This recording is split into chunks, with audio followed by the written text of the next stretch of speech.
Muy buenos días, buenas tardes, muy buenas noches. Nuevamente en compañía de ustedes y esperando que este pase de diapositivas que llevan por título Ejecución y Comunicación pueda serles de igual utilidad a la que se esperaba obtener en las anteriores. Recordemos que las etapas en la auditoría, y no solamente en la auditoría jurídica, sino que son comunes a todas las auditorías, suponen tres fases, ¿no? Una es la planificación, otra es la ejecución y una última es la información. Ya hemos visto oportunamente en su momento cómo planificamos, cómo nos trazamos un plan e inclusive, ¿no?, cómo proyectamos dicho plan a una programación de actividades que en ocasión de la confección del cronograma nos permite advertir incluso en función a la dimensión temporal cuáles han de ser las actividades, las tareas que se van a desarrollar. Entonces, la ejecución no es sino la materialización de aquello que hemos adelantado, incluso de manera estratégica, en la planificación.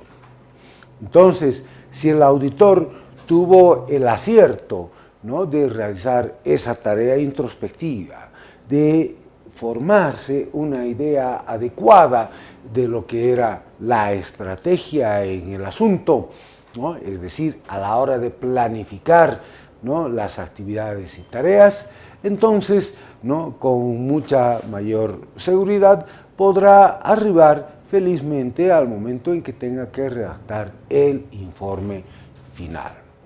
Quizás convenga hacer mención a que el cumplimiento estricto del cronograma, porque a ello se reata todo auditor, no implica de todas maneras el que se tengan que retroalimentar, si se han llegado a ciertas tareas, que no se tenga que retroalimentar, ¿no?, con algunas tareas que o quedaron postergadas circunstancialmente o hemos advertido la necesidad de incorporar nuevas tareas. La evaluación es un proceso vivo, intensamente valorativo, tiene un carácter sistemático. Entonces, no hay una linealidad, ¿no? Lo que hay es una interacción, más bien una sistematicidad.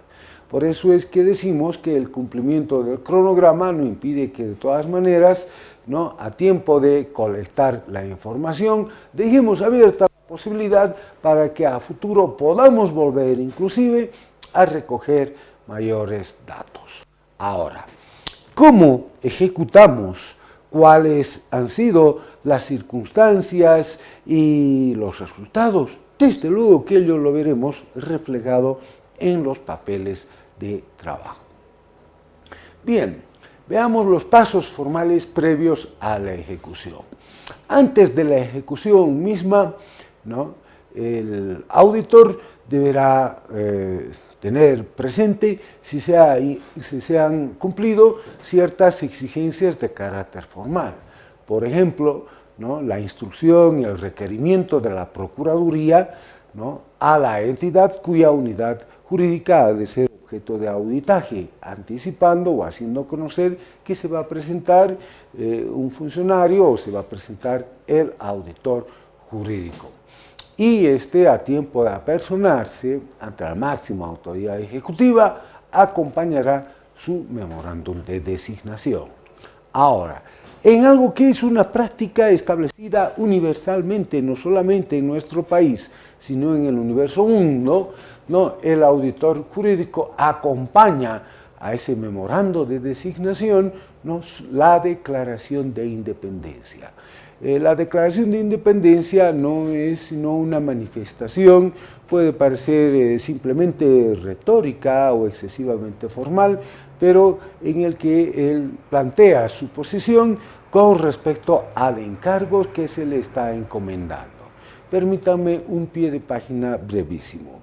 Nunca será más digno un abogado y un auditor jurídico cuando actúa guiado únicamente no por la ciencia de la que él es un instrumento aplicativo, sino que no permite que otras circunstancias externas a la valoración eminentemente, esencialmente o únicamente jurídica que deba tener, ¿no?, lo han llevado a ese punto. Nos debe siempre resultar no solamente inaceptable, sino inclusive repugnante la idea, ¿no?, de realizar auditorías al calor de circunstancias o coyunturas políticas. La auditoría jurídica, como toda evaluación, es entonces esencialmente objetiva. Ahora, en la ejecución, ¿no?, encontramos varios modelos, ¿no?, que son variables, eso lo ponemos en la diapositiva, sobre todos estos documentos, es decir, sobre la Declaración de Independencia, ¿no? Entonces, pueden ustedes redactar el suyo propio o pueden seguir a algún documento que ya ha sido presentado anteriormente.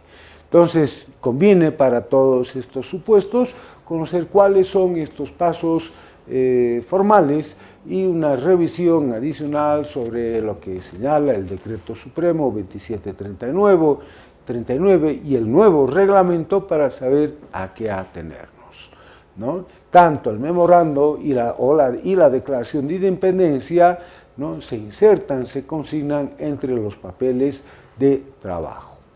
Y en el transcurso de la ejecución, ¿no?, es muy posible que se exija o se pida nueva información, ¿no? Estos requerimientos los hace finalmente la Procuraduría y la consignación es simplemente el reflejo digital, se entiende, de lo que no se ha presentado.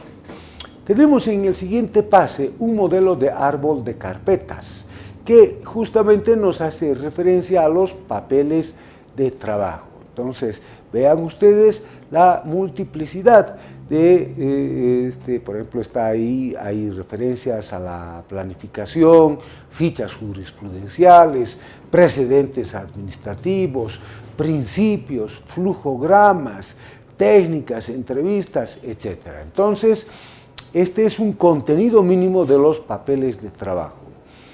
Cuando en alguna ocasión me ha tocado evaluar una monografía, ¿no?, y no ha presentado papeles de trabajo, comentaba yo con el director, el coordinador, ¿no?, o sea, yo le mostraba mi sorpresa, o sea, ¿qué es lo que hemos dicho? Finalmente hemos insistido todo este tiempo, lo importante que es sustentar lo del informe con los papeles de trabajo. Y alguna vez se molestan y dicen, no, lo importante es lo que se dice en el informe. Se equivocan totalmente. Lo importante es la sustentación de lo que se dice en el informe a partir de lo que se ha recogido en los papeles de trabajo. Entonces, en este árbol de carpetas, es un modelo, ¿no?, hay una carpeta específica para instrumentos, hay otra para procedimientos y otro inclusive para las técnicas a emplearse. Inclusive al interior de cada una de estas carpetas pueden abrirse cuantas subcarpetas sean necesarios, ¿no? Por ejemplo, ahí tienen ustedes en el pase de diapositiva un ejemplo de subcarpeta, una técnica nueva. Hemos desagregado, hemos creado una subcarpeta para que allí podamos consignar una otra técnica, ¿no? La ejecución, seguimos en la ejecución. Entonces, la configuración de este árbol de carpetas no hace sino plantearnos el que seamos más creativos, el que busquemos nuestra propia comodidad, encontremos soluciones a las exigencias que tenemos en nuestro trabajo. No olvidemos de todas maneras que el material que llega a nuestras manos, ¿no?, consta tanto de documentos físicos, es decir, aquellos, ¿no?, que son sensibles a nuestros sentidos, y de los documentos electrónicos. Ahora, hay un gran debate, bueno, más que un gran debate, hay un cierto debate sobre si los papeles de trabajo quedan en poder del auditor jurídico. porque algunos suponen que esos papeles de trabajo debieran acompañarse también a toda la investigación. Pero gran parte de esos papeles de trabajo no contienen mayor información, posiblemente. Ahora, se exige en la legislación comparada que los auditores, sabemos que no hay legislación ni doctrina sobre auditoría jurídica como la entendemos nosotros, ¿no? Al menos tengan esos papeles de trabajo unos 10 años. ¿No? Entonces, no hay una norma sobre el particular y estamos siempre a la espera de lo que la Procuraduría pudiese señalar. La redacción del informe final y las recomendaciones. Entonces, ya en el trance de culminar la ejecución, una vez que ha operado el procesamiento de la información, debemos ir a la redacción del informe final y, por favor, es muy importante, y el proyecto de las recomendaciones procuraduriales. Si no hay un informe final al que acompañan recomendaciones procuraduriales, inclusive el informe final es incompleto. Entonces, una primera exigencia. Una segunda, el formato del informe es el mismo que emplean o que se emplea en la Procuraduría. ¿Por qué esto es así? ¿Será porque allá encontraron, ¿no?, una otra fórmula para la pólvora y que son iluminados que por medio de la revelación nos hacen saber cómo debe presentarse un informe? No. La razón es mucho más simple. La razón reside, la explicación, en que debemos ajustar los informes de auditoría a un criterio estandarizado. La Procuraduría, que es órgano rector en defensa legal del Estado, es quien finalmente nos señala esas pautas.